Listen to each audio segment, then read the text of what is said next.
Okay बच्चों, तो बड़े नेक्स्ट पॉइंट पे आते हैं। अगला पॉइंट है हमारा लाइफ मेंबरशिप फीस। अब ये क्या होती है बच्चे, आपको मैंने लास्ट लेक्चर में बताया कि जब एक नया मेंबर क्लब को ज्वाइन करता है तो वो एंट्रेंस फीस देता है जो कि एक ही बार पे करनी पड़ती है। उसके बाद मेंबर्स को कुछ अमाउंट रेगुलर इंटरवल पे देनी होती है जिसको हम सब्सक्रिप्शन बोलते हैं, ठीक है। बट कभी कभार जो क्लब होता है वो मेंबर्स को लाइफ मेंबरशिप का भी एक ऑफर देता है। उसमें वो मेंबर को ऐसे बोलता है कि या तो आप रेगुलर इंटरवल पे सब्सक्रिप्शन की अमाउंट पे कर दो, ठीक है सर, या आप ऐसा कर दो एक लमसम अमाउंट हमें आज ही दे दो, एक लमसम अमाउंट आज ही हमें पे कर दो और इस अमाउंट के बदले आप हमारे क्लब के आजीवन मेंबर बन जाएंगे, हमेशा के लिए मेंबर बन जाएंगे। फिर आपको रेगुलर इंटरवल पे सब्सक्रिप्शन फीस देने की जरूरत नहीं होगी। तो कुछ मेंबर ये ऑफर को ऑफर को मान लेते हैं और जब कोई मेंबर अपनी मेंबरशिप फीस लमसम अमाउंट में दे देता है और आजीवन मेंबर बन जाता है तो उस अमाउंट को लाइफ मेंबरशिप फीस बोलते हैं।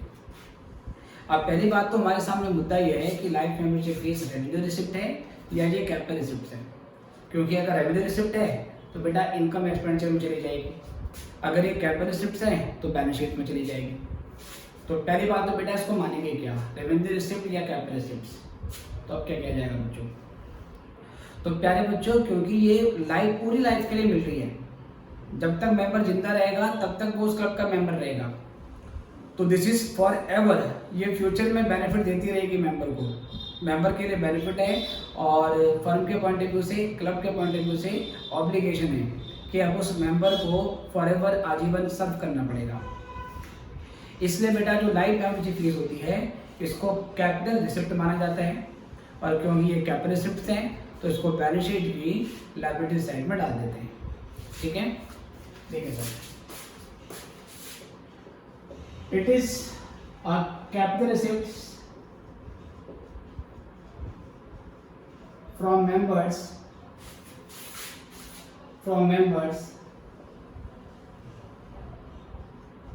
who choose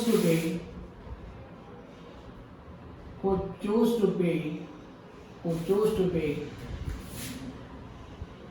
lump sum amount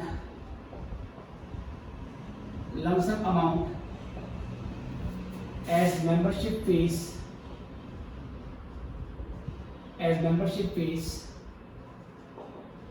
instead of paying subscription fee या सब्सक्रिप्शन, ठीक है बेटे। सब्सक्रिप्शन की बेटा आपकी मेंबरशिप फीस होती है, सब्सक्रिप्शन एट रेगुलर इंटरवल। तो बेटा ये कैपिटल रिसिप्ट्स है और ये कैपिटल रिसिप्ट्स है तो उसको बैलेंस शीट की लायबिलिटी साइड में डाल देते हैं। ये बैलेंस शीट की लायबिलिटी साइड में तब तक पड़ी रहती है जब तक वो मेंबर जिंदा रहता है। जिस दिन उस मेंबर की डेथ हो जाती है, ठीक है सर, मान लो एक मेंबर ने 20,000 रुपए दिए और वो आजीवन इस क्लब का मेंबर बन गया, तो ये 20,000 रुपए बैलेंस शीट की लायबिलिटी साइड में हमेशा पड़ा रहेगा। लेकिन जिस दिन इस मेंबर की डेथ हो जाएगी तो अब क्या करेंगे सर, उस मेंबर को अब सब आगे करना नहीं है क्योंकि जिंदा तो बचा नहीं है सर, तो सब कैसे करेंगे उसको, तो क्या करेंगे, वो लायबिलिटी हमारी खत्म हो जाती है और जिस दिन लायबिलिटी खत्म हो जाएगी वो हमारा गेन बन जाता है। गेन बनने का मतलब है प्रॉफिट बन जाता है। फिर ये 20,000 रुपये का अमाउंट हम इनकम एक्सपेंडिचर में ट्रांसफर कर देते हैं, उसकी क्रेडिट साइड में डाल देते हैं, ठीक है। डेथ होने पर इसको कहाँ डाल देंगे, इनकम एंड एक्सपेंडिचर अकाउंट। तो it is shown in balance sheet, it is shown in balance sheet, ठीक है। और बैलेंस शीट में कहां पर बेटे, लायबिलिटी साइड में इसको दिखाया जाता है, ओके। कभी कभार क्या होता है सर, कभी कभार क्लब लाइफ मेंबरशिप फीस से रिलेटेड अपनी पॉलिसी बना लेता है। वो कहते हैं कि मान लो अगर लाइफ मेंबरशिप फीस 20,000 रुपये की रिसीव हुई है तो हम इसको पूरा का पूरा कैपिटलाइज नहीं करेंगे, इसको पूरा का पूरा हम लायबिलिटी साइड में नहीं डालेंगे। हमारी पॉलिसी है कि जो भी हमें लाइफ मेंबरशिप फीस की अमाउंट मिलती है उसको हम 10 साल में अमोर्टाइज करते हैं, उसको हम 10 साल में इक्वल अमाउंट में ख़त्म करते हैं by gradual transfer to, by धीरे धीरे transfer to income and expenditure account. अगर ऐसा होगा तो 20,000 की लाइफ मेंबरशिप फीस को आपने 10 साल में ख़त्म करना है, तो आप 20,000 को 10 से डिवाइड करोगे, कितना आएगा बेटा? 2,000 रुपया। तो फर्स्ट ईयर में जब आपको लाइफ मेंबरशिप फीस मिलेगी, 2,000 रुपये आप इनकम में डाल दोगे और बाकी बचा हुआ बैलेंस जो कि 18,000 रुपीज़ का होगा वो बैलेंस शीट की लायबिलिटी साइड में आ जाएगा। अगले साल फिर से 2,000 रुपये आप इनकम में ट्रांसफ़र करोगे, बैलेंस शीट में 16,000 आ जाएगा। तीसरे साल में फिर से 2,000 रुपये क्या करोगे बेटे?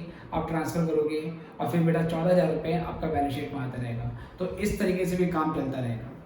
तो कभी कभार लाइफ मेंबरशिप फीस के बारे में आपको इंस्ट्रक्शन क्वेश्चन में गिवन होती है, जो इंस्ट्रक्शन दी होगी आपको उसके हिसाब से कर लेना है।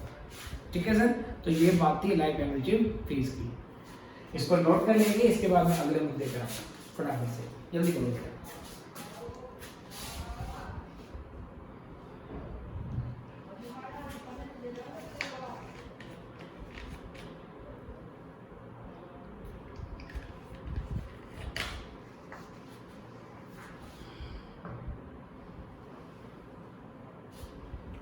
जी बच्चों, अब यहां से आता है हमारे पास point number 5,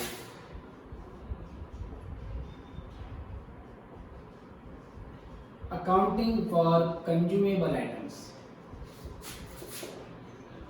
accounting for consumable item. अब बेटा कुछ कंज्यूमेबल आइटम होते हैं जिसको क्लब परचेज करता है और उसको ग्रेजुअली धीरे धीरे क्या करता है बेटा?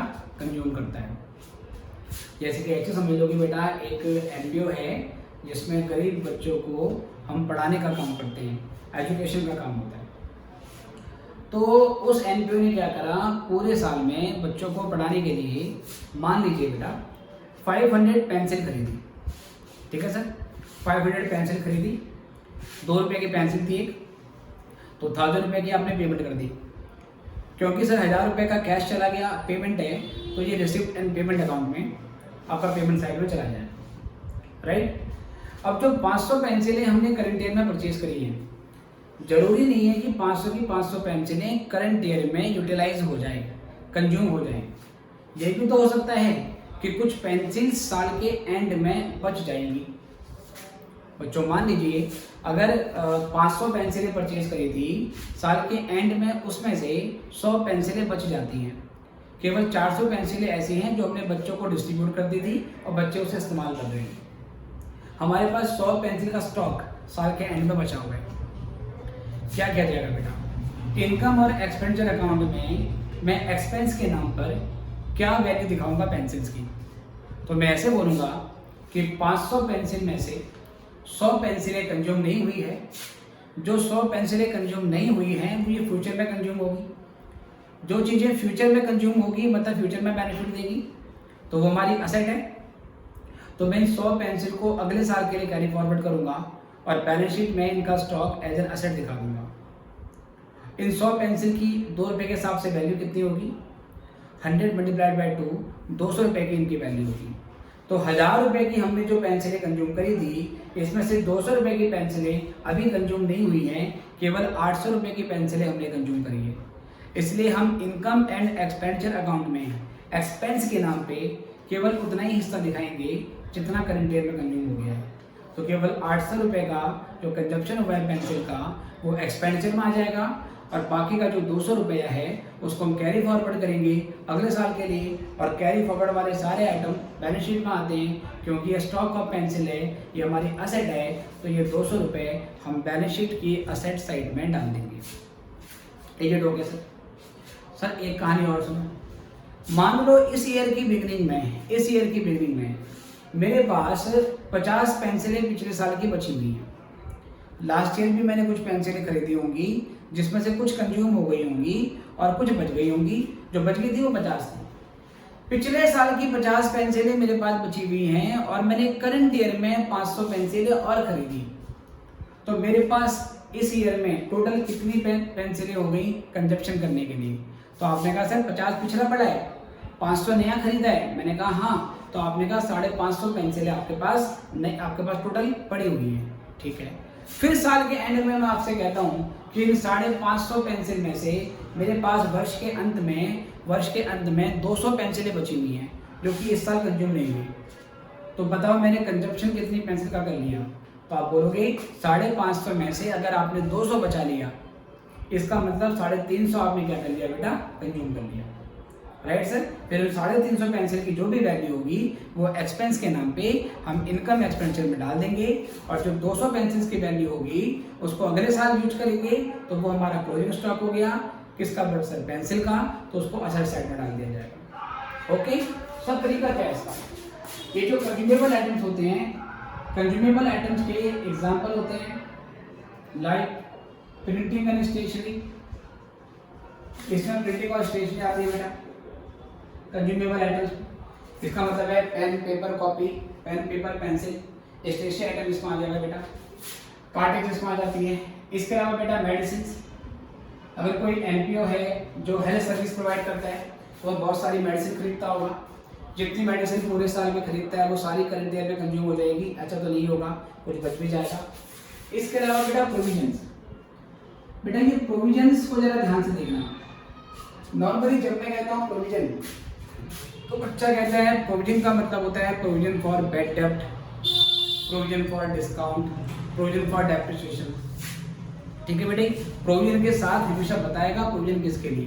लेकिन अगर सिंपल प्रोविजन बोला हो तो सिंपल अगर प्रोविजन बोलेगा बच्चों तो प्रोविजन का मतलब होता है food items.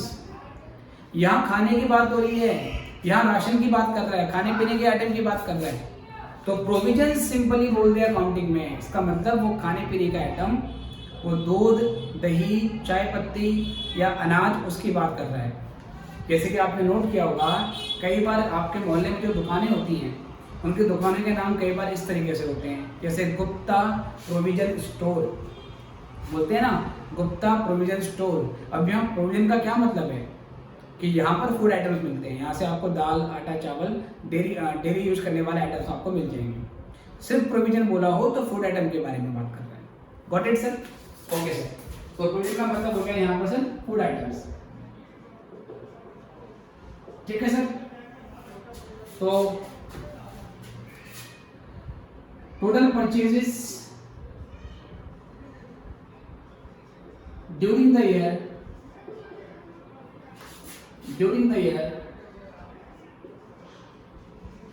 of these items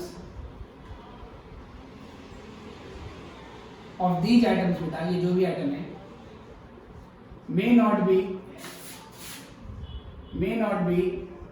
completely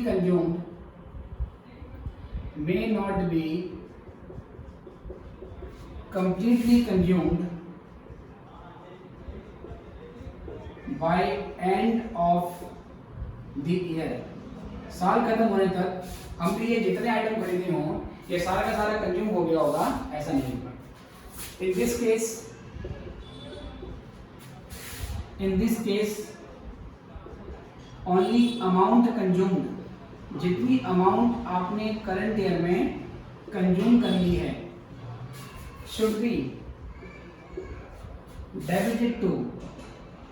should be debited to income and expenditure account as an expense। तो बेटा इस सिचुएशन में हम इनकम और एक्सपेंडिचर अकाउंट में केवल उतना ही अमाउंट डालेंगे जितना हमने कंज्यूम किया है। तो बेटा इसको निकालने का तरीका क्या होता है? इसका तरीका होता है ओपनिंग स्टॉक ऑफ आइटम्स।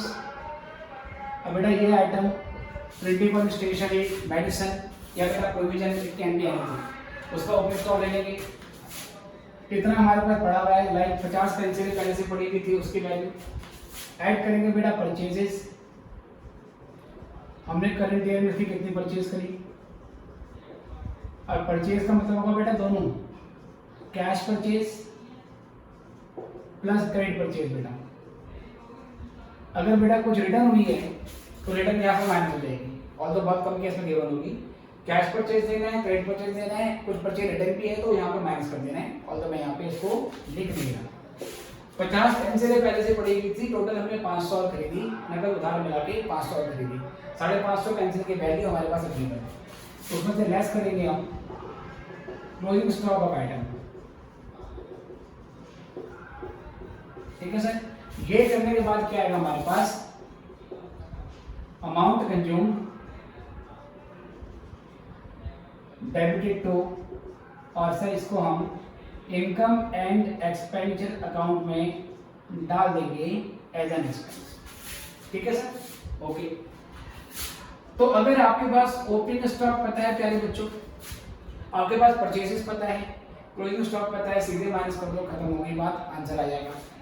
समस्या उस सिचुएशन में आती है जब हमें क्वेश्चन में परचेजेस नहीं दी होती, और जब हमें क्वेश्चन में परचेजेस नहीं दी होगी प्यारे बच्चों, तो आपको परचेस निकालनी पड़ेगी। अब वो परचेस हम निकालेंगे कैसे बेटा, ध्यान दीजिए। Note, if purchases are not given, if purchases are not given, then we have to prepare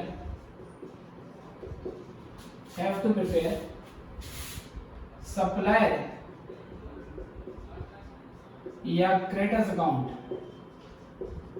हमें यहाँ पर सप्लायर या क्रेडिटर का अकाउंट बनाना पड़ता है।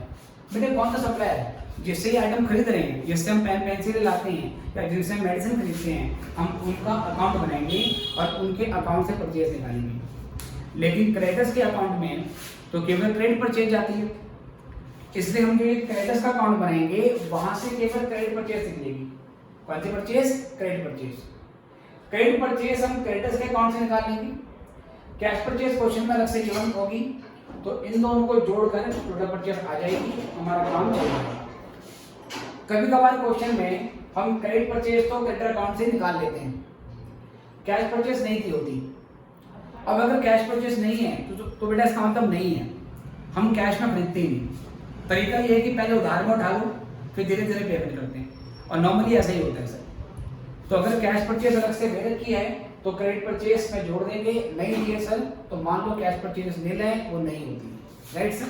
अब बेटा कैसे बनेगा अकाउंट, तो क्रेडिटर्स अकाउंट लिखेंगे, क्रेडिटर्स फॉर, अब बेटा क्रेडिटर्स फॉर प्रिंटिंग और स्टेशनरी हो सकता है, क्रेडिटर फॉर मेडिसिन हो सकता है, और सर क्रेडिटर फॉर आप प्रोविजन भी बोल सकते हो, मतलब फूड आइटम भी हो सकता है। तो पहले सर इस तरीके से नाम देंगे पूरा। अभी अकाउंट बनाएंगे जिसको मैं टी शेप में बना रहा हूँ। अकाउंट बनाते वक्त आपको ध्यान रखना है, फिर से वही बातें जो मैंने सब्सक्रिप्शन अकाउंट बनाते वक्त आपको बताई थी कि असेट्स का हमेशा डेबिट बैलेंस होता है और लायबिलिटी का हमेशा क्रेडिट बैलेंस होता है। ठीक है, असेट का डेबिट बैलेंस AED और लायबिलिटी का बैलेंस क्रेडिट होता है। तो पहले यहाँ पर अमाउंट डालेंगे। हो सकता है हमने सप्लायर्स को पिछले साल कुछ एडवांस दिया था, ठीक है सर, एडवांस दिया था तो वो बन जाएगा हमारा असेट, क्योंकि पिछले साल एडवांस दिया था तो पिछले साल का क्लोजिंग बैलेंस इस साल का क्या बन जाएगा, ओपनिंग बैलेंस। तो यहाँ पे क्या लिखिए सर, टू बैलेंस BD, ये है सर एडवांस टू क्रेडिटर्स या बोल सकते हैं suppliers at beginning of current year. अब ये चीज बेटा अपने आप अंडरस्टूड है, अगर बिगिनिंग ऑफ करंट ईयर बोलेगा इसका मतलब होता है एंड ऑफ प्रीवियस ईयर, है ना सर। करंट ईयर बिगिन हुआ इसका मतलब प्रीवियस ईयर एंड हुआ, बात तो एक ही है। ओपनिंग एडवांस, क्योंकि हम एडवांस पे कर रहे हैं तो असेट है सर। सब्सक्रिप्शन में तो आपने एडवांस यहाँ दिखाया था बेटा, वहां पे सब्सक्रिप्शन इनकम थी, अगर इनकम एडवांस में मिल जाती है तो वो लायबिलिटी बन जाती है, लेकिन अगर हम कोई एक्सपेंस एडवांस में पे करते हैं तो वो हमारी असेट बन जाती है। आई होप इतना बेसिक आपको पता है सर। तो ओपनिंग एडवांस पेमेंट जो हमने करी है हमारी असेट है वो यहाँ पर आ जाएगी, और उसके बाद बेटा बाय बैलेंस CD यहाँ आ जाएगा हमारे पास advance to creditors at end of current year, right पहले बच्चों, opening asset closing asset, right. Liability यहाँ पर आएगी। अगर पिछले साल क्रेडिटर्स का कुछ पेंडिंग हो, सर पिछले साल एडवांस भी बता रहे हो, पिछले साल पेंडिंग भी बता रहे हो, दोनों में से एक ही चीज तो होगी, या तो आपने क्रेडिटर्स को एडवांस दिया होगा या अपने क्रेडिटर्स का कुछ अमाउंट पेंडिंग होगा, दोनों तो नहीं होंगी। मैंने कहा बेटा ये एक क्रेडिटर का अकाउंट नहीं है, अगर हम मेडिसिन खरीदते हैं तो एक बंदे से नहीं खरीदते होंगे, हमारे बहुत सारे सप्लायर होंगे, हम सारे सप्लायर का इकट्ठा अकाउंट बना रहे हैं ताकि यहाँ से इकट्ठा परचेज निकले। तो कुछ के प्रति एडवांस भी हो सकता है और कुछ के प्रति आउटस्टैंडिंग भी हो सकता है। क्लियर है सर? तो ओपनिंग एडवांस, क्लोजिंग एडवांस और यहाँ पर बाय बैलेंस बीडी ये हो गया हमारे पास क्या नाम है, outstanding creditors at beginning of year. जो साल के शुरू में आउटस्टैंडिंग है वो ओपनिंग लायबिलिटी है, वो यहाँ पर आ जाएगी। इस साल के एंड में जो लायबिलिटी बच गई सर, तो यहाँ पे लिखेंगे आउटस्टैंडिंग क्रेडिटर्स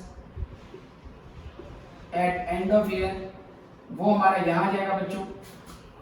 इसके बाद बेटा अगर हमने क्रेडिटर्स को करंट ईयर में कुछ पेमेंट करी होगी, अगर हमने क्रेडिटर्स को करंट ईयर में कुछ पेमेंट करी होगी तो बताइए उसकी जनरल एंट्री क्या होगी। क्रेडिटर्स को पेमेंट करने की जनरल एंट्री क्या होगी?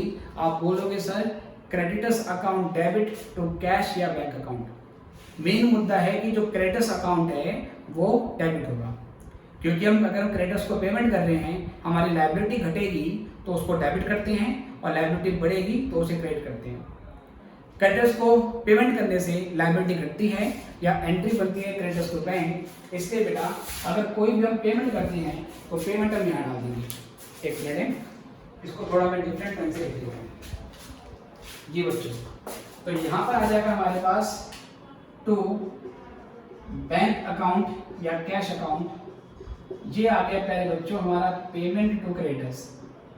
हमने क्रेडिटर्स को जो पेमेंट करी है वो यहाँ लेंगे और ये करने के बाद बेटा यहाँ से आएगा हमारा डिफरेंस बाय परचेजेस, और बेटा ये परचेजेस हम निकालेंगे बैलेंसिंग फिगर से। सर ये परचेज आ जाएगी, पर याद रहे ये हमारी ट्रेड परचेज निकलती है यहाँ से, क्योंकि क्रेडिटर्स का अकाउंट है।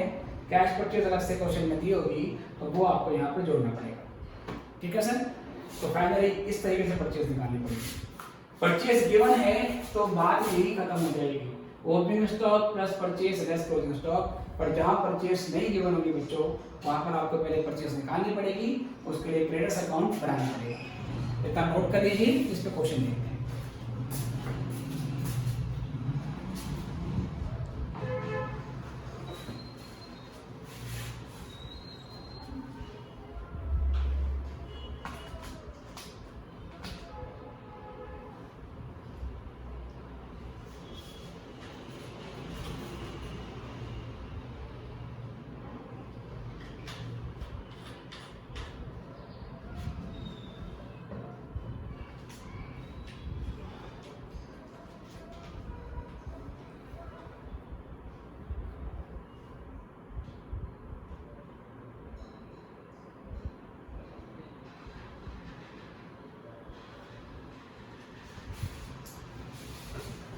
चलिए बच्चों, आई गेस ये आपने कर लिया है, तो मैं इसके ऊपर अभी क्वेश्चन लेता हूँ।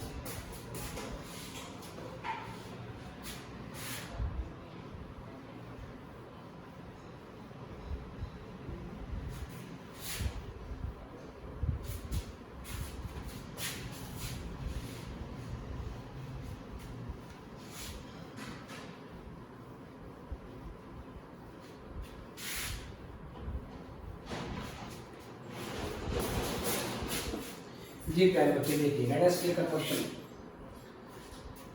क्वेश्चन कुछ ऐसा है,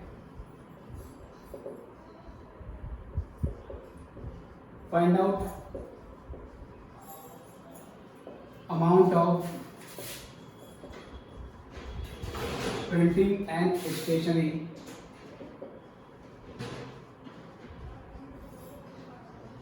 find out amount of printing and stationery consume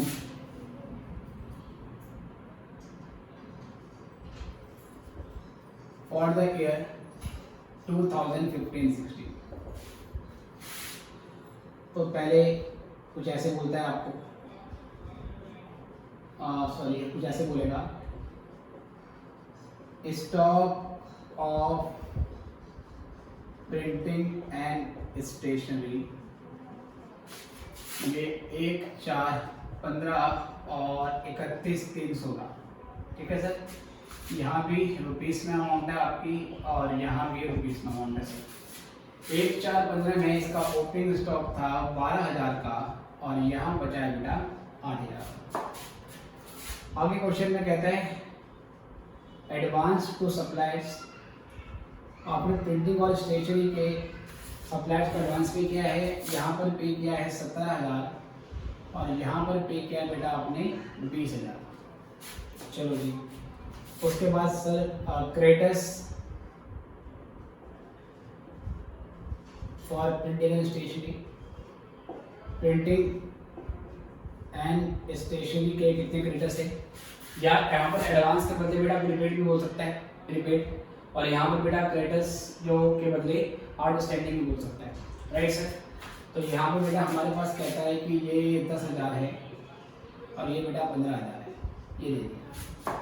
दो केस है आपके पास। केस 1 कहता है purchases during the year 2015-16 worth ₹1,80,000। और केस सेकंड में बेटा आपको कहता है, केस सेकंड में आपको बोलता है, केस सेकंड में आपसे बोल रहा है, पहले बच्चों ध्यान से देखना है। इसमें कहता है amount paid to suppliers of printing and stationery during the year 2015-16 was ₹1,93,000। दो केस है बेटा, आपको दोनों केस में ये बताना है कि प्रिंटिंग और स्टेशनरी की कितनी वैल्यू हमने करंट ईयर में कंज्यूम करी है और जितना कंजप्शन करेंगे वो हम कहाँ डालेंगे फिर इनकम एंड एक्सपेंडिचर अकाउंट में by way of expense. Is okay? इतना नोट करो, फिर मैं सॉल्व कराता हूँ।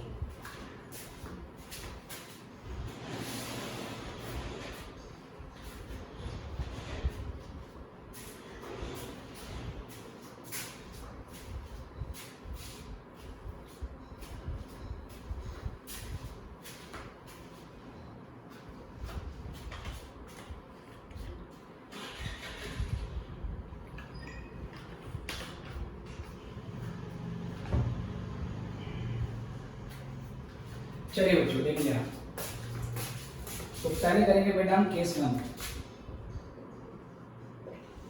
कर रहे हैं। तो पहले चाहिए हमें opening stock of printing and stationery. Printing and stationery का कितना अमाउंट है बेटा, पहले वो ले लो। तो क्या है बच्चों, इसका ओपनिंग स्टॉक कितना है 12,000 का, ये हमने ले लिया। इसके बाद फिर इसमें हमें चाहिए होती हैं परचेजेस। क्या हमें केस 1 में परचेज पहले से गिवन है, तो मैंने देखा परचेजेस क्वेश्चन में पहले से गिवन है 1,80,000। अगर परचेज गिवन है बेटा, मैं सीधे यहाँ पर 1,80,000 ले लूँगा। ये हो गया मेरा 1,92,000 और इसमें से बेटा मैं लेस कर दूंगा closing stock of printing and stationery. Printing और स्टेशनरी का जो क्लोजिंग अमाउंट है वो मैं यहाँ पे ले लूँगा। तो क्लोजिंग स्टॉक बेटा इसका है 8,000 का। तो 1,92,000 में से 8 माइनस करने के बाद आई गेस 184 आएगा ये, ठीक है। तो ये हो जाएगी हमारी printing and stationery consumed and debited to income and expenditure account, ठीक है बेटे। जहां मुझे परचेजेस पता होगी, मुझे बस 3 चीजें चाहिए, opening stock plus purchases minus closing stock, और इतना करने के बाद मेरे पास प्रिंटिंग एंड स्टेशनरी का कंजप्शन आ जाएगा और जितना अमाउंट मैं करंट ईयर में कंज्यूम करूंगा उसको मैं इनकम एक्सपेंडिचर में ट्रांसफर कर दूंगा। सर इसका तो कोई यूज नहीं हुआ। मैंने कहा हाँ बेटा, केस 1 में इसका कोई यूज नहीं होगा, बस ये आइटम सीधे सीधे बैलेंस शीट में चले जाएंगी। सर बैलेंस शीट में कहाँ जाएंगी, बेटा असेट वाले आइटम असेट में जाएंगे, लायबिलिटी वाले आइटम लायबिलिटी में चले जाएंगे। जैसे कि बेटे हम ये एडवांस पे कर रहे हैं सप्लायर को, हम किसी को एडवांस देंगे तो असेट है, तो ये दोनों आइटम कहाँ जाएंगे सर? असेट में जाएंगे। सर एक ही बैलेंस शीट में नहीं, दो बैलेंस शीट होगी ना। ये ओपनिंग क्या है सर? ये आपका ओपनिंग एडवांस है, इसका मतलब पिछले साल का क्लोजिंग, तो ये पिछले साल की असेट साइड में चला जाएगा। और ये इस साल के एंड पे एडवांस है, ये इस साल की बैलेंस शीट में असेट में चला जाएगा। क्रेडिटर्स बेटा क्या होती हैं? लायबिलिटी होती है, तो ये दोनों अमाउंट लायबिलिटी में जाएगी। ये ओपनिंग लायबिलिटी है मतलब लास्ट ईयर की क्लोजिंग, तो ये पिछले साल की लायबिलिटी साइड में जाएगा और ये इस साल की लायबिलिटी साइड में जाएगा, राइट। तो सीधे बैलेंस शीट पर जाएगी, परचेज गिवन है तो हमारा काम हो जाएगा। ओके, इतना नोट करो, फिर मैं केस सेकंड पे आता हूं।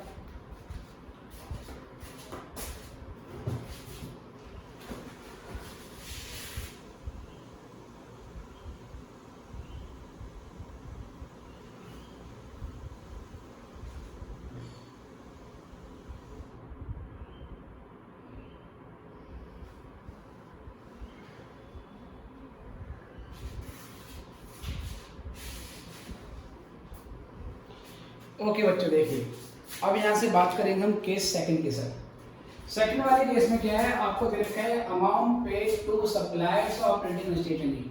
कह रहा है हमने सप्लायर्स को इस साल 1,93,000 की पेमेंट करी। आपने सप्लायर्स को पेमेंट अगर 1,93,000 की करी है, इसका ये मतलब नहीं है परचेजेस भी 1,93,000 की होगी बेटा, क्योंकि इस 193 में हो सकता है कुछ पिछले साल का पेंडिंग पे किया हो सकता है कुछ एडवांस पे किया हो अगले साल का, हमें क्या पता। इसलिए जब आपको परचेजेस ना दे रखी हो, पेमेंट बता रखी हो, तो परचेजेस आपको निकालनी पड़ेगी। उसके लिए हम क्या करेंगे, अकाउंट बनाएंगे। तो अब क्या करेंगे सर, ये मुझे नहीं पता, ये मुझे नहीं पता सर। जब मुझे ये नहीं पता होगा तो मुझे अल्टीमेटली सर वर्किंग नोट बनाना पड़ेगा, ठीक है बेटी। तो ये चीज़ मुझे निकालनी पड़ेगी वर्किंग नोट से, ये चीज़ मुझे निकालनी पड़ेगी बच्चों वर्किंग नोट से। तो मैं ले दिया वर्किंग नोट 1। तो मैं क्या करूँगा बेटा, अब मैं क्या करूँगा यहाँ पर मैं अब creditors for printing and stationery का अकाउंट बनाऊंगा। नॉर्मल टी शेप का अकाउंट बना रहा हूँ बेटा, डेबिट और यहाँ पर क्रेडिट। असेट का डेबिट बैलेंस होता है, लायबिलिटी का क्रेडिट बैलेंस होता है। तो कह रहे हैं बच्चों सबसे पहले एडवांस टू सप्लायर, ये मेरी असेट है, असेट का डेबिट बैलेंस होगा। तो पहले मैंने यहाँ पे लिखा टू बैलेंस बीडी, ठीक है सर। ये हो गया एडवांस टू सप्लाई, तो ओपनिंग एडवांस 17,000 है प्यारे बच्चों। फिर यहाँ पर by balance CD, by balance CD, ये हो गया प्यारे बच्चों एडवांस टू सप्लाई, अगेन बड़े क्लोजिंग है। ये हो गया प्यारे बच्चों हमारे पास 20,000। इसके बाद प्यारे बच्चों लायबिलिटी, ये हमारा क्रेडिटर्स है, तो बाय बैलेंस बीडी प्यारे बच्चों ये हो जाएगा हमारे पास आउटस्टैंडिंग, ठीक है सर। आउटस्टैंडिंग टू क्रेडिटर्स या बोलेंगे ड्यू टू क्रेडिटर्स। कितना पैसा सर हमें क्रेडिटर्स को देना है, कितना बेटा 10,000 का। क्लोजिंग लायबिलिटी यहाँ पर आ जाएगी तो बैलेंस सीडी 15,000 का अमाउंट है सर ड्यू टू क्रेडिटर्स। कितना हमने करंट ईयर में पे कर दिया इनको, तो बैंक अकाउंट, ये बेटा हमने पेमेंट करी थी, पेमेंट करी है 193 की। अब बेटा यहाँ से टोटल कर लो, 193 में 17 जोड़ देंगे तो 2,10,000, 2,10,000 में 15 जोड़ेंगे तो 2,25,000 का अमाउंट आ जाएगा सर। अगर ये 2,25,000 का टोटल अमाउंट है बच्चों, 2,25,000 का टोटल अमाउंट है। अब यहाँ से मुझे क्या निकालना है बेटा, यहाँ से मुझे डिफरेंस निकालना है, और जो डिफरेंस होगा ना ये आ जाएगी मेरी परचेजेस, ठीक है sir. That I will find out from balance sheet table. तो 193 में 17 जोड़ दिया, 2,10,000 में 15 जोड़ दिया प्यारे बच्चों, 2,25,000 और 225 में से आपको माइनस कर देना है कितना बेटा 30,000, तो ये आ जाएगा 195। तो 195 की आपके पास क्या आ जाएगी बेटा परचेजेस आ जाएंगी। ये 195 आपको यहाँ पे डाल देना है। कैश परचेज क्वेश्चन में गिवन नहीं है, ये केवल क्रेडिट परचेज है, पर कैश परचेज नहीं है, तो क्रेडिट परचेज ही कैश परचेज है आपकी। अब इस 195 में 12 जोड़ देंगे बेटा, तो कितना बन जाएगा, 2,05,000 2,07,000, ठीक है सर। ये टोटल आ जाएगा आपका 2,07,000 का, और 2,07,000 में से आप 8,000 माइनस करोगे, और 2,07,000 में से 8,000 माइनस करने के बाद 199 की अमाउंट आएगी, और ये अमाउंट हम इनकम एंड एक्सपेंडिचर अकाउंट में एक्सपेंस कर देंगे, ठीक है। इसको भी नोट कीजिए। फिर एक मुद्दा और है, उस पर आगे बढ़ते हैं।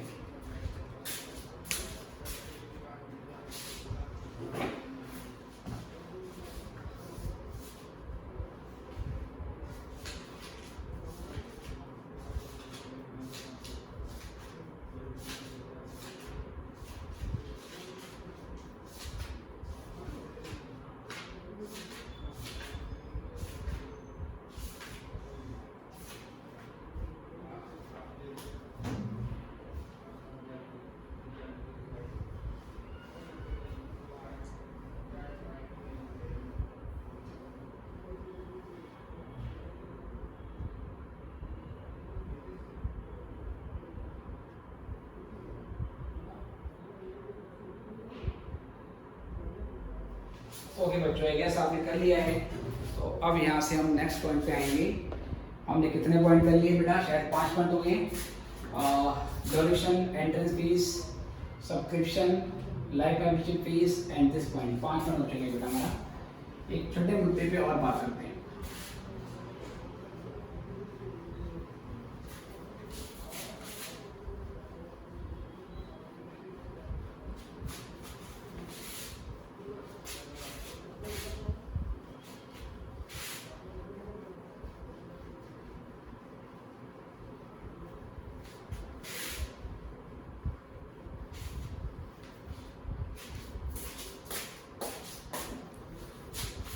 ठीक है सर, देखो पहले बच्चों, तो नेक्स्ट टॉपिक यहाँ से हमारे पास आता है पॉइंट नंबर 6। और पॉइंट नंबर 6 है बेटा आपके पास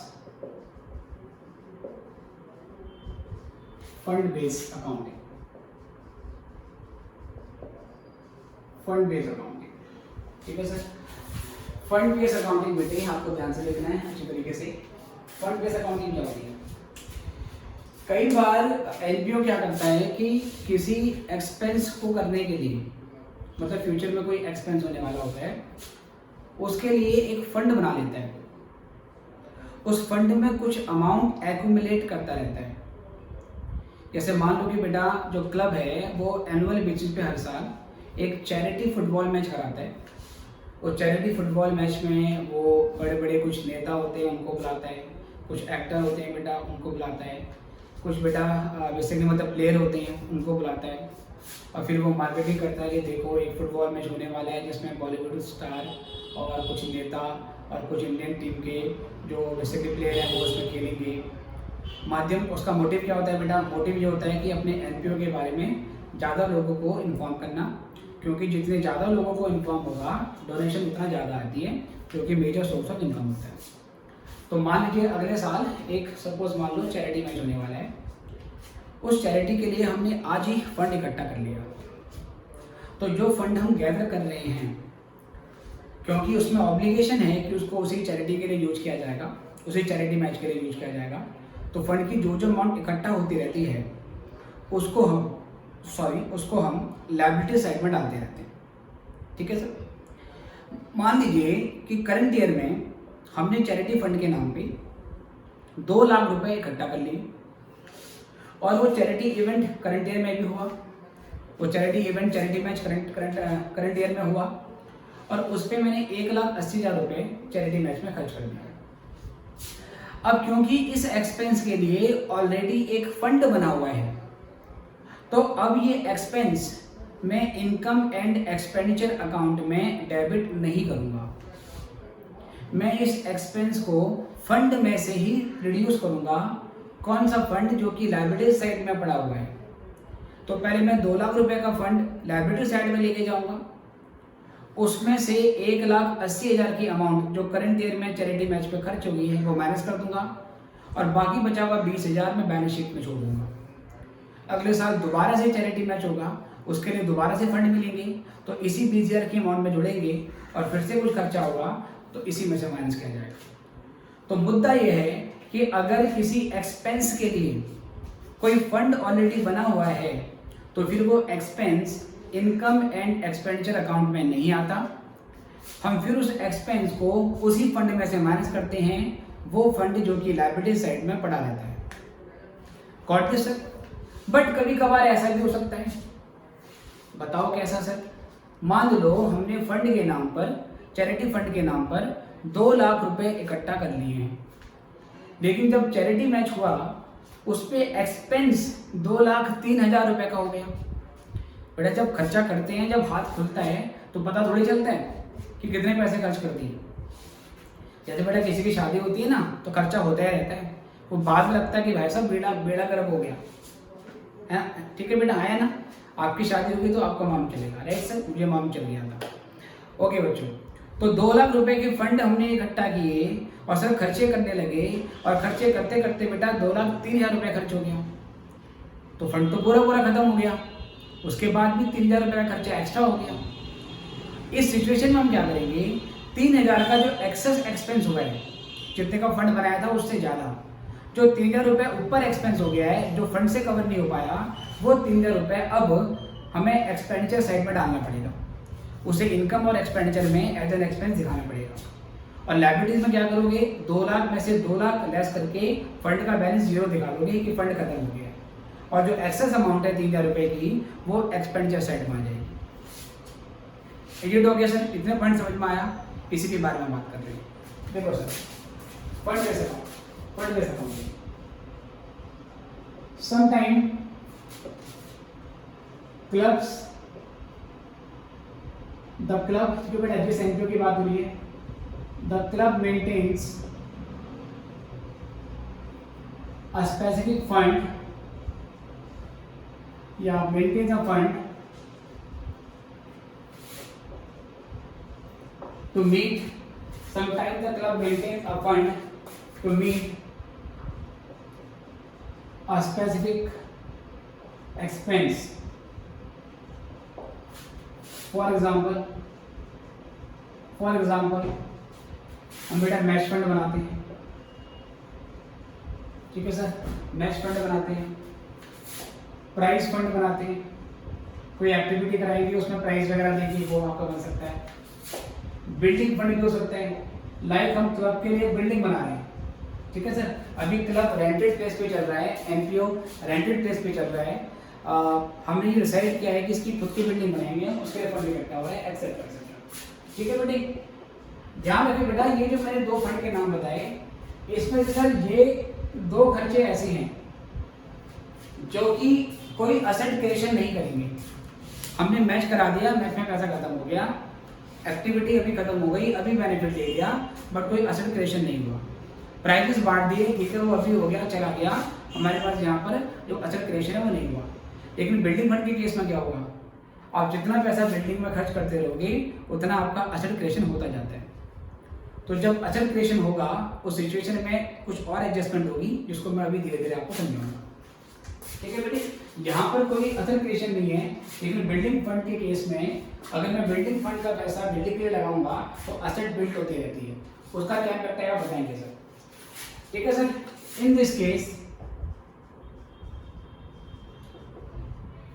दीज फंड्स, ठीक है बेटा, इस फंड में जो भी अमाउंट होगी बेटा, फंड तो तभी होगा ना जब फंड में कोई बैलेंस होगा। अब ऐसे फंड रख दो, बिल्डिंग फंड, फर्नीचर फंड, पैसा ही नहीं है सर। फंड मतलब पैसा है, मतलब पैसा इसके अकाउंट में पड़ा हुआ है sir. In this case these funds are shown as liabilities in balance sheet. बेटे ऐसे फंड को हम बैलेंस शीट की लायबिलिटी साइड में डाल देते हैं। In this case which funds are shown as liabilities in balance sheet? इसको बैलेंस शीट में दिखा देते हैं. Any expenses related to such funds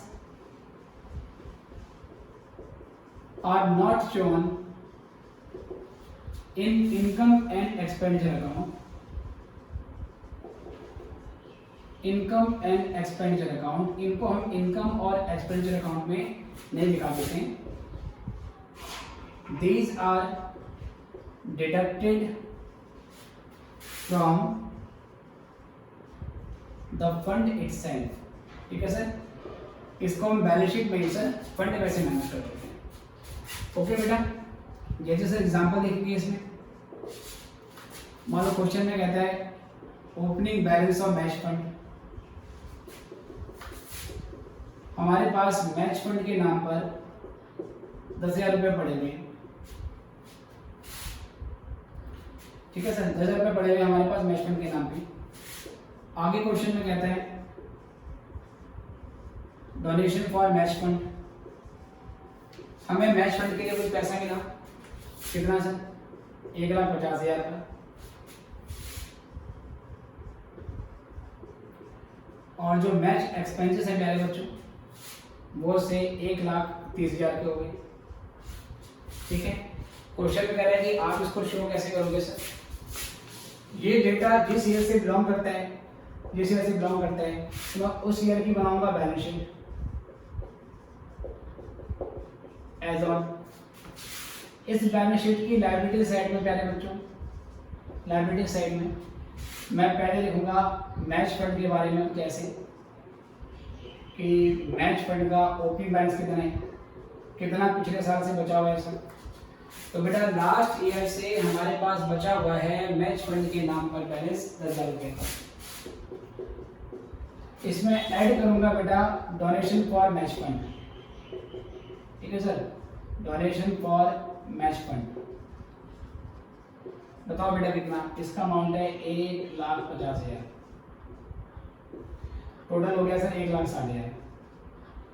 इसी में से मैं लेस कर देता मैच एक्सपेंसेस. कितने खर्चे बेटा मैच में हो गए हमारी? 1,30,000 के. तो 1,30,000 का एक्सपेंस मैंने बैलेंस शीट में लायबिलिटी में ही माइनस किया है. अब इसको मैंने इनकम एक्सपेंडिचर में नहीं डाला. ऑल्दो मैच एक्सपेंसेस हर साल होंगी, ये एडमिन एक्सपेंडिचर है, बट जिस खर्चे के लिए ऑलरेडी फंड बना हुआ है तो वो फंड को ही यूज करेगा. तो यहाँ से हमारा बैलेंस आएगा बेटा कितने का? 30,000 रुपये का. ये बैलेंस शीट में पड़ जाएगा. अगले साल दोबारा से ओपनिंग बैलेंस मैच फंड का 30,000 आ जाएगा. फिर से कोई डोनेशन मिलेगा, उसको ऐड करेंगे, फिर खर्चा लेस कर देंगे. अगर बाई चांस ऐसा होता कि मैच एक्सपेंस 1,30,000 ना होगी, मैच एक्सपेंस 1,70,000 होता, तो यहाँ पर 1,60,000 की अमाउंट है और मैच एक्सपेंस अगर 170 का है तो यहाँ पर 170 डालने से मेरी फिगर नेगेटिव आ जाएगी. बेटा मैं फिगर नेगेटिव नहीं शो करता. ज़्यादा से ज़्यादा मैं जीरो दिखा सकता हूँ. अकाउंटिंग में नेगेटिव फिगर नहीं दिखाई जाती. तो कैसे करेंगे सर? 1,60,000 में से खर्चा तो मैच एक्सपेंस का 170 है, मैं यहाँ पर 160 माइनस करूँगा. ठीक है सर, तो ये कितना हो जाएगा? 0 हो जाएगा. 10,000 का मैच एक्सपेंस और बच गया. फिर मैं इनकम एंड एक्सपेंडिचर अकाउंट बनाऊंगा और उसकी एक्सपेंडिचर साइड में 10,000 के मैच एक्सपेंसेस डाल दूंगा. ये ओके, इतना नोट करो, फिर मैं आगे देखता हूँ.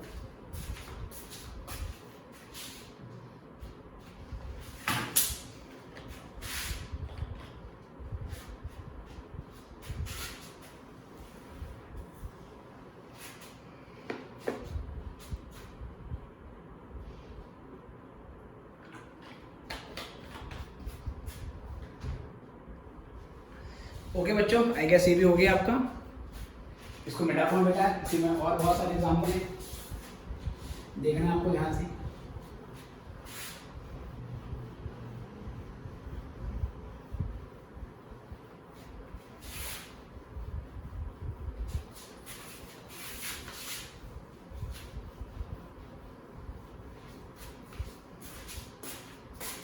देखो प्यारे बच्चों, दूसरा बेटा इसी में और एक एग्जाम्पल टॉपिक वही चल रहा है हमारा.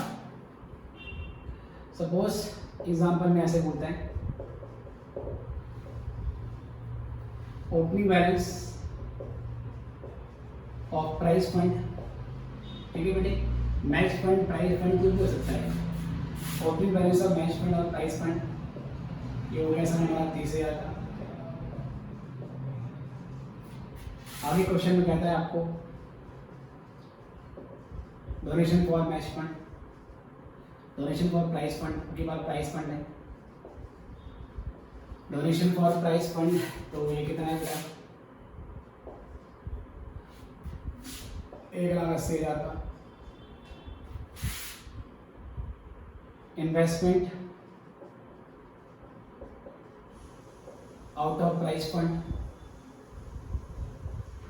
जिसको हम प्राइस फंड इन्वेस्टमेंट बोल सकते हैं। अब बेटा ये इन्वेस्टमेंट क्या है, अभी इसके बारे में बात करता हूँ। ये लिखा है मैंने प्राइस फंड इन्वेस्टमेंट से 1,500,000 का। उसके बाद प्राइजेस अवार्डेड 40,000 के, ठीक है बेटे, या 1,40,000 कर देते हैं, चलो 1,40,000 के प्राइस हमने अवार्ड कर दिए। और उसके बाद बेटा interest on price fund investment 6,000 रुपये का, ठीक है बेटे, समझो बेटा। मान लो बेटा कि हम हर साल मैच कराते हैं, ठीक है, हर साल चैरिटी मैच कराया जाता है, और चैरिटी मैच में हम बहुत सारे नेताओं को, बहुत सारे एक्टर्स को और बहुत खास लोगों को इनवाइट करते हैं। तो बेटा पब्लिसिटी जनरेट होती है, फिर एक स्टेडियम में मैच होता है, पब्लिक देखने आती है सर, और उसको टीवी में लाइव टेलीकास्ट किया जाता है, पेपर में छपता है, सबसे मार्केटिंग होती है, एनपीओ के बारे में खबर मिलती है लोगों को, और डोनेशंस के सोर्स बढ़ जाते हैं। ये हमारा मोटिव होता था। तो मान लो बेटा कि इस साल भी मैच होना है, और मैच फंड के नाम पर 30,000 रुपये हमारे पास पहले से पड़े हुए हैं, और डोनेशन हमारे पास जो आई है, सपोज मान लो कि हमारे पास 5 लाख की हमारे पास मैच फंड के लिए डोनेशन है। अब 30,000 पहले से पड़ा हुआ है, मान लो 5 लाख का डोनेशन और आ गया, टोटल 5,30,000 रुपये मेरे पास पड़ा हुआ है। अब मैंने हिसाब लगाया कि इस साल जो मैच होना है ना, उसमें तो केवल 2 लाख रुपए का खर्चा आएगा। अमाउंट 5,30,000 की पड़ी हुई है, खर्चा केवल 2 लाख का आएगा, तो 3,30,000 का तो एक्सेस पड़ा हुआ है ना। अब कैश अगर आइडल पड़ा रहे, कैश अगर खाली पड़ा रहे, अनयूज पड़ा रहे, तो बेटा ये भी नुकसान वाली बात होती है। फाइनेंशियल मैनेजमेंट कहता है आपको अपनी हर असेट को ऑप्टिमम तरीके से यूज करना चाहिए। तो कैश भी तो क्या है बेटा, असेट है। कैश खाली पड़ा रहेगा, कुछ कमाएगा नहीं, तो फायदा क्या होगा। तो डिसाइड किया गया कि जो 3,30,000 का एक्सेस अमाउंट है, इनमें से कुछ अमाउंट हम टेम्परेरी बेसिस पे इन्वेस्ट कर देते हैं। इन्वेस्ट करेंगे रिस्क फ्री असेट में, किसी ऐसा जगह पैसा लगाएंगे जहां डूबने का चांस नहीं होता। ऐसा नहीं कि उसको शेयर्स में लगा दिया सर, वहां तो बढ़ भी सकता है, घट भी सकता है। सर कौन सी असेट में लॉस नहीं होगा, एफडी करा दो, 1 साल के लिए एफडी करा दो, उस पर इंटरेस्ट मिल के रहेगा, मतलब पैसा बैंक में जमा करा दो, या आप गवर्नमेंट के बॉन्ड खरीद लो। गवर्नमेंट की जो बॉन्ड होती हैं, गवर्नमेंट की जो सिक्योरिटी होती है, उसमें भी लॉस नहीं होता, उसमें भी आपको क्या करता है सर, कुछ अमाउंट मिलेगा ही मिलेगा। तो 3,30,000 की अमाउंट थी, सपोज हमने क्या करा सर, 2.5 लाख रुपए हमने फंड में से वहां पे लगा दिए। अब जैसे ही मैं 2.5 लाख रुपए इन्वेस्ट कर देता हूँ आउट ऑफ फंड, तो मेरा कैश तो कम हो जाएगा। लेकिन जब मैं मैच फंड के पैसे को मैचेस में ना लगाकर, मैच में ना लगाकर मैं किसी और पर्पस के लिए यूज कर लेता हूं, तो मैं अपनी लायबिलिटी को कम नहीं करता, मैं मैच फंड के अपने बैलेंस को रिड्यूस नहीं करता। क्योंकि मैच फंड का बैलेंस तभी कम होगा जब मैच फंड के पैसों को मैच के लिए यूज किया जाएगा। अगर पैसा मैच फंड के लिए बना है बट मैं उसे किसी और पर्पस के लिए यूटिलाइज कर देता हूं, तो मैच फंड के प्रति मेरी लायबिलिटी कम नहीं होती। इसको ऐसे समझो कि आप घर से बाहर निकले, आप अपनी क्लास जा रहे थे, तो आपकी मम्मी ने बोला कि बेटा ये बिजली का बिल है, ठीक है, 6,000 रुपये का बिजली का बिल आया है, आप इसकी पेमेंट कर देना, क्योंकि आपके कॉलेज के बाहर ही इसका काउंटर लगता है बिजली वालों का, या बिजली वालों का ऑफिस है, आप वहाँ पेमेंट कर देना। आपने कहा ठीक है मम्मी मैं कर दूंगा। मम्मी ने आपको 6,000 रुपये का कैश दे दिया। आपके जेब में 6,000 रुपये कैश आता है और आप क्या करते हो, उससे अपने दोस्तों में पार्टी अपनी पार्टी दे देते हो, अपना happy birthday to you celebrate कर लेते हो। तो 6,000 रुपये तो चले गए। क्या बिजली का बिल जमा करने की आपकी जो लायबिलिटी थी, क्या वो खत्म हो गई? नहीं हुई सर। तो अगर मैं मैच फंड के पैसों को कहीं इन्वेस्ट कर दूंगा तो ये मैच फंड के बैलेंस को रिड्यूस नहीं करता। हमारी बुक में मैच फंड की जो लायबिलिटी है वो तो उतनी ही पड़ी रहेगी। मैच फंड की लायबिलिटी केवल एक ही सिचुएशन में घटेगी, जब मैं मैच फंड के पैसों को केवल और केवल मैच के पर्पज़ के लिए यूटिलाइज कर रहा हूँ। मतलब फंड जिस पर्पज़ के लिए बनाया है, चाहे वो मैच फंड हो, चाहे वो बिल्डिंग फंड हो, चाहे सर वो प्राइज फंड हो, वो फंड तभी रिड्यूस होगा जब उस फंड का पैसा उसी पर्पज़ के लिए यूटिलाइज किया जाएगा जिस पर्पज़ के लिए वो फंड बना है। अगर फंड का पैसा हम किसी और पर्पज़ के लिए यूज कर लेते हैं तो हमारा कैश तो कम हो जाता है, लेकिन फंड का बैलेंस जो कि एक लायबिलिटी है, हम उस लायबिलिटी को अपनी बुक में कम नहीं करते। Is it okay sir? तो क्या करेंगे बेटा, देखो इसमें सबसे पहले हम बनाएंगे बैलेंस शीट एज ऑन। अब ये जो भी हो, लायबिलिटीज, अमाउंट, एसेट, अमाउंट। सबसे पहले यहाँ पर आपके पास कौन सा फंड है? आपके पास प्राइस फंड बोला है, तो पहले यहाँ लिखेंगे प्राइस फंड। उस प्राइस फंड का जो ओपनिंग बैलेंस है वो यहाँ लिखेंगे। बताओ बेटा, प्राइस फंड का ओपनिंग बैलेंस क्या है? प्राइस फंड का ओपनिंग बैलेंस है 30,000 सर।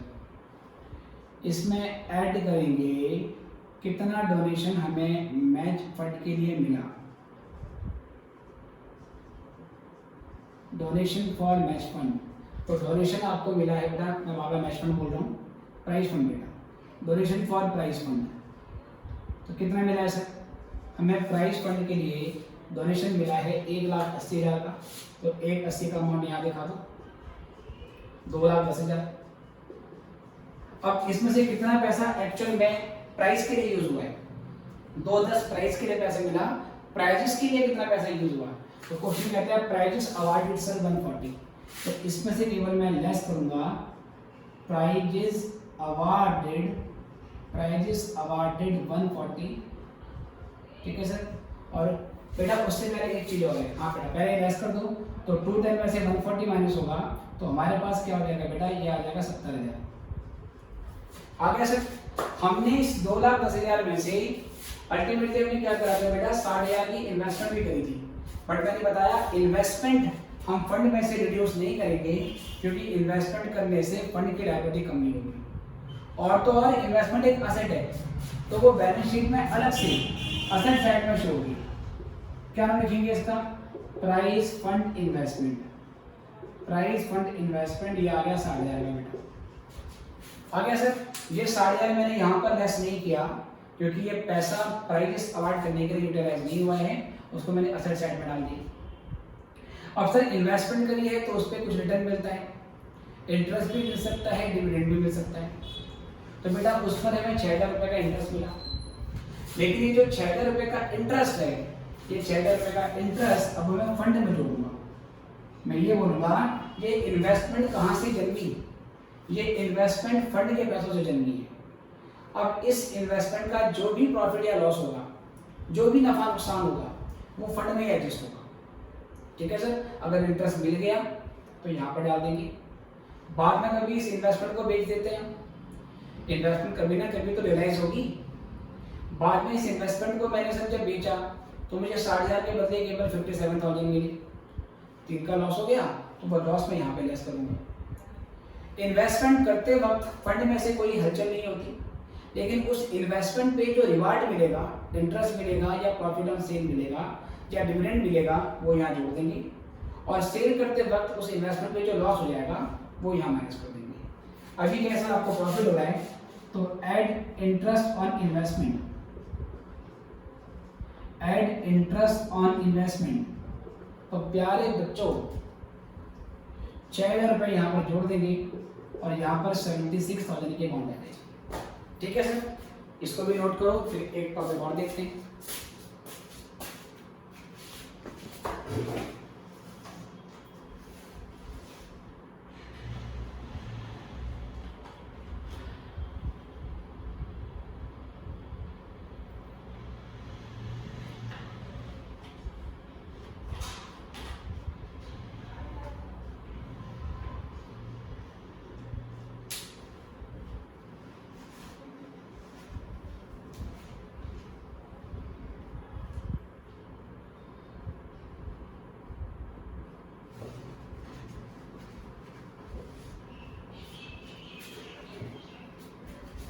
चलिए बच्चों, अब बेटा इसी से मिलता जुलता एक क्वेश्चन और देख लेते हैं।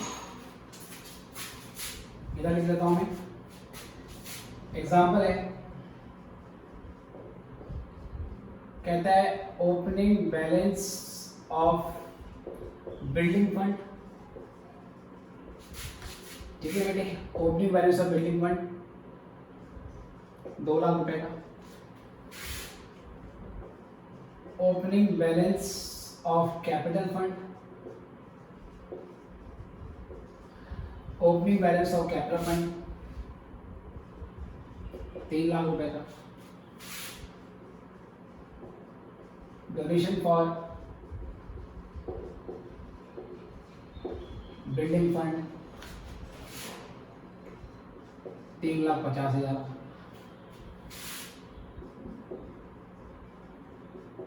अमाउंट स्पेंट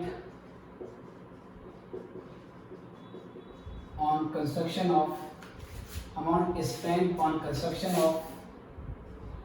building 2 लाख या चलो 4,80,000 का कितना खर्चा होने का। ठीक है सर, अब क्वेश्चन क्या है कि सर आपको इसको दिखाना है कि बैलेंस शीट में किस तरीके से प्रेजेंटेशन होगी। आपकी बात बेटा, ये जो फंड बना रहे हैं ये असेट क्रिएशन के लिए बना रहे हैं, और अब तक हमने जो फंड डिस्कस किए थे वो किसी रेवेन्यू एक्सपेंस को फ्यूचर में इन्वेस्ट करने के लिए किए थे। इसमें थोड़ा सा चेंज आएगा, वो चेंज कहाँ पर आएगा वो हम देखते हैं, ध्यान से देखना है। सबसे पहले बेटा हमने बनाई बैलेंस शीट, एज अ, और इसमें भी बेटा हो सकता है ऐसे बोलते हैं कि बिल्डिंग फंड के पैसों को हमने इन्वेस्ट कर दिया, तो फिर वही बात है बिल्डिंग फंड इन्वेस्टमेंट यहाँ पर आ जाएगी, वो फंड में से माइनस नहीं होगी। फिर बिल्डिंग फंड इन्वेस्टमेंट पे हमें इंटरेस्ट मिला तो इंटरेस्ट यहाँ पे जोड़ देंगे, तो वो मुद्दा दिया हो तो वो तो सेम ऐसे ही होगा। बस एक चीज़ और है वो आपको ध्यान से देखनी है। तो ये लायबिलिटीज अमाउंट है इसकी, और ये बेटा फिर हमारी असेट्स है, और ये हमारी अमाउंट होगी, liabilities amount assets amount, right बेटा, ये ध्यान। सबसे पहले बेटा क्या करेंगे, जो बिल्डिंग फंड है या उससे पहले बेटा जो, चलो पहले बिल्डिंग फंड है सर, इसे भी दिखा दो। बिल्डिंग फंड का जो ओपनिंग बैलेंस है, प्यारे बच्चों, वो है 2 लाख रुपए का। यहाँ दिखा दिया 2 लाख रुपए, ठीक है सर, ये 2 लाख लिखा हुआ है मैंने। इसके बाद फिर इसमें ऐड करेंगे sir donation for building sir, हमें मेरा 3,50,000 का टोटल हो गया सर 5,50,000 का। लेस करेंगे सर इसमें हम कितना पैसा बिल्डिंग बनाने के लिए यूज हो गया, तो कंस्ट्रक्शन ऑफ बिल्डिंग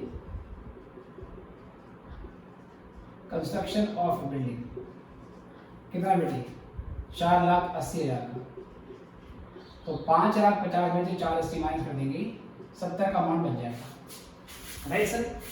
अब बेटा देखो, जितना पैसा मैं बिल्डिंग बनाने पे खर्च करूंगा उतने से मेरी बिल्डिंग खड़ी होती रहेगी, मतलब उतने से मेरी असेट बढ़ जाएगी, गॉट इट।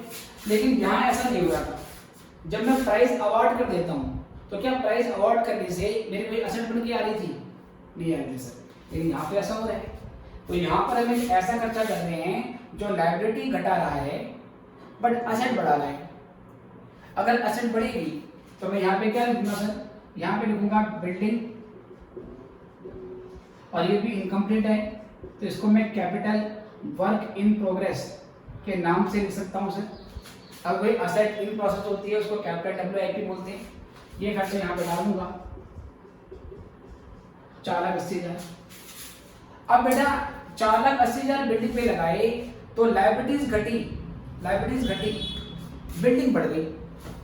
जब लायबिलिटीज घटेगी बिल्डिंग बढ़ जाएगी तो बैलेंस शीट में मिसमैच आ जाएगा, क्योंकि एक साइड कम आ रही है बेटा, नीचे जा रही है लायबिलिटीज, एक साइड आपकी कहाँ जा रही है, ऊपर जा रही है। जब दोनों साइडें अपोजिट डायरेक्शन में जाएंगी तो बैलेंस शीट में मिसमैच हो जाएगा। अब उस मिसमैच का करेक्शन कैसे होगा बेटा, ठीक है, क्या करेंगे, सुनना ध्यान से। 4,80,000 रुपये मैं बिल्डिंग पे खर्च कर देता हूँ, तो 4,80,000 का कैश गया और 4,80,000 की बिल्डिंग बन के आ गई। तो ये सेट तो बैलेंस हो गई, 480 से कैश डाउन और 480 से asset up, building up, this set is balance. Liability side में जैसे ही मैं 4,80,000 की बिल्डिंग फंड पे पैसा लगा देता हूँ, बिल्डिंग बनाने पे पैसा लगा देता हूँ, तो लायबिलिटी घट जाती है। अगर यहाँ कुछ घटा है तो बैलेंस शीट को मेंटेन करने के लिए, बराबर करने के लिए मुझे कुछ बढ़ाना भी पड़ेगा। जैसे कि यहाँ पर जब मैं बिल्डिंग पे पैसा लगाता हूँ तो कैश कम हो जाता है लेकिन असेट बढ़ जाती है, तो कैश कम मतलब कि minus, asset up, building up positive, तो वो प्लस माइनस जीरो हो गया, बैलेंस बराबर रहा। यहाँ पर लायबिलिटी तो घट रही है बट सर मैं बढ़ाऊँ क्या? तो केवल और केवल एक ऐसा फंड जो कि असेट बनाने के लिए होता है उसमें एक एडजस्टमेंट और करनी होती है। वो क्या होगा कि आप पहले यहाँ पर कैपिटल फंड का बैलेंस लिखोगे। सर ये कैपिटल फंड क्या होता है?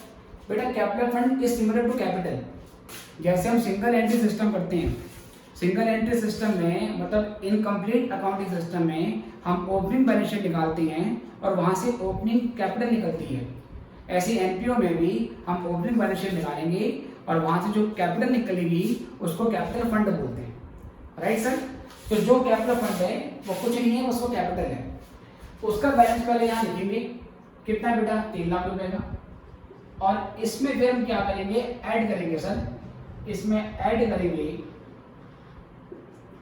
Transfer from building fund, transfer from building fund. तो बेटा जितना पैसा मैंने खर्च किया है, कितना खर्च किया था? 480, ये 480 यहाँ जोड़ देंगे और ये अमाउंट 780 लिखा देंगे, ठीक है सर। तो in case of asset specific fund, अगर हम किसी असेट को बनाने के लिए फंड बना रहे हैं तो जितना पैसा फंड में से घटेगा आप उतना पैसा असेट में जोड़ दोगे ताकि बैलेंस शीट की जो आइडेंटिटी है वो मेंटेन रहे। अब इसमें ये मत करेंगे सर दोनों साइडें मैच नहीं हो रही। बेटा ये एक्सट्रैक्ट ऑफ बैलेंस शीट है, कंप्लीट बैलेंस शीट नहीं है, लेकिन मैंने इम्पैक्ट दोनों साइड बराबर कर दिया। एक बार फिर से देखो कैसे। असेट साइड में क्या होगा? जैसे ही मैं 4,80,000 रुपये बिल्डिंग में खर्च कर देता हूँ तो कैश 480 से कम हुआ, बिल्डिंग 480 से बढ़ गई, जीरो हो गया। लायबिलिटी साइड में जैसे ही मैं बिल्डिंग पे 480 खर्च कर देता हूँ तो फंड 480 से कम हुआ और मैंने उतनी अमाउंट से कैपिटल फंड को बढ़ा दिया, सो दैट नेगेटिव पॉजिटिव ये जीरो आउट हो जाए और हमारी बैलेंस शीट की दोनों साइडें बराबर हो गई। तो this will be done in case of asset specific fund only. अगर वो फंड प्राइस अवार्डेड है बेटा तो सिर्फ और सिर्फ यहाँ पर क्या करते हैं, प्राइस अवार्ड हुआ, लायबिलिटी कम हो गई और जितने से लायबिलिटी कम होती है उतने से हमारा कैश भी कम हो जाता है। क्योंकि अगर हम प्राइस अवार्ड करेंगे उसकी कुछ मॉनेटरी वैल्यू होगी ना, तो जितने के प्राइस अवार्ड हुए उतने से लायबिलिटी कम, उतने से कैश कम। क्योंकि प्राइस अवार्ड करने से यहाँ पर प्राइस अवार्ड के नाम से असेट नहीं आती, इसलिए यहाँ पर दूसरी एडजस्टमेंट नहीं होती है। लेकिन यहाँ पर जैसे ही मैं फंड माइनस कर देता हूँ, फंड माइनस करने से यहाँ बिल्डिंग बन के आ जाती है, इसलिए ये दूसरी एडजस्टमेंट करनी पड़ती है। ओके सर, तो ये एनपीओ की सारी इंपॉर्टेंट एडजस्टमेंट हैं, तो इतना आपने कर लेना है। और बाकी अब अगली क्लासेस में हम क्या करेंगे बेटा, एनपीओ के जो बड़े क्वेश्चन है वो स्टार्ट कर देंगे, राइट। अभी के लिए इतना ही, फिर आपसे मिलेंगे नेक्स्ट लेक्चर में। Good bye.